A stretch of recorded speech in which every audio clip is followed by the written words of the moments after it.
Cooking স্টুডিওর আজকের আয়োজন ভাতের ভাপে ইলিশ ভাপা। যারা ইলিশ মাছ পছন্দ করে তারা একবার হলেও রেসিপিটা ট্রাই করবে। চলুন রেসিপিটা দেখে নেওয়া যাক। প্রথমে আমি সরষেটা পেস্ট করে নেব। এখানে কালো সরষা, সাদা সরষা আর নিয়ে নিয়েছি পোস্ত। যে কোনো এক পদে সরিষা দিলেও হবে। আর এখানে নিয়ে নিয়েছি 5 পিস পরিমাণ ইলিশ মাছ।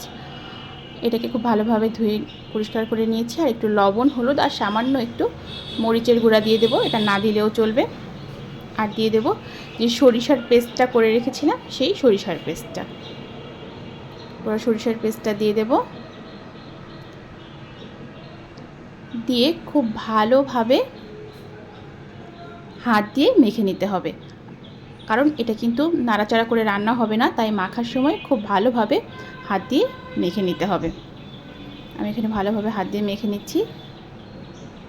এইভাবে মেখে কিছুক্ষণ রেখে দিতে হবে, আধা ঘন্টার জন্য। তারপরে এরকম একটা টিফিন কৌটা নিয়ে, স্টিলের কিংবা টিনের, তার মধ্যে মাছগুলোকে সেট করে দিতে হবে।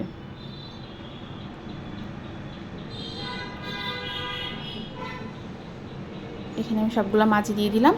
দিয়ে ওপর থেকে এবার দিয়ে দেব সরিষার তেল।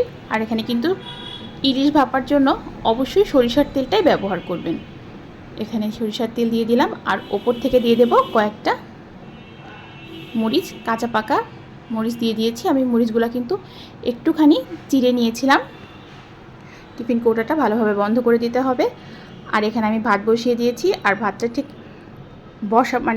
ভাতের জলটা সেই পরিমাণে দিয়েছি যাতে ফ্যান গালা না লাগে। এবার কৌটাটা পুরোপুরি বসিয়ে দিয়েছি ভেতরে চাপ দিয়ে। ওপর থেকে ঢাকনা দিয়ে ঢেকে দিলাম। আর ওপরে একটা ভারী কিছু চাপা দিয়ে রাখতে হবে।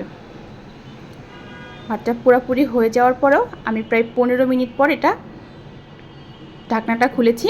খুলে আবার খুব সাবধানে উঠিয়ে নিতে হবে। আর কৌটাটা কিন্তু পুরোপুরি ঠান্ডা হওয়ার পরেই খুলতে হবে। এই যে উঠিয়ে নিয়েছি। আর দেখেন ভাতটা কিন্তু অনেক বেশি ঝরঝরে হয়েছে। কৌটাটা পুরোপুরি ঠান্ডা হয়ে যাওয়ার পর তারপরে খুলে নিলাম। তৈরি হয়ে গেছে ইলিশ ভাপা। এটা কিন্তু এমনি যে ভাপাটা করা হয় তার থেকেও ভাতে যে ভাপাটা করা হয় এটা কিন্তু অনেক বেশি টেস্ট হয়। বাসায় কিন্তু অবশ্যই ট্রাই করবেন এই ইলিশ ভাপার রেসিপিটি। আর আমার সাথে ছবি শেয়ার করতে ভুলবেন না। আজকের মতো এ পর্যন্তই।